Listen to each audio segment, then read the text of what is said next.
بيسان اسماعيل طلت علينا من جديد وعاملة بلبلة يا لطيف ألطف. بيسان اسماعيل نزلت غنيتها الجديدة انت النور،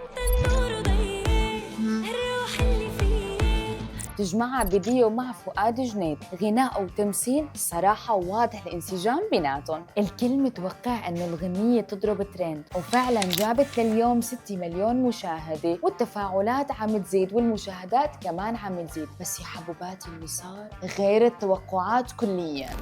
المتابعين اكتشفوا بعد غنية انت النور انه الشامي عامل انفولو لفؤاد جنيد، مو بس الشامي حتى نصيف زيتون ومحمود. لك شو عم يصير؟ هلا بالنسبة لمحمود منو غيران على بيسان، بس بالنسبة للشامي ونصيف ليش لحتى يحاربوا لفؤاد جنيد؟ من وين لوين يا بعدي؟ هي بيسان يا سيدي مرة طلعت قالت انه بس الناجح بيتحارب، بس فؤاد جنيد بقاله بالقصر غير امبارح العصر، ليش لحتى يحاربوا ويعادوا؟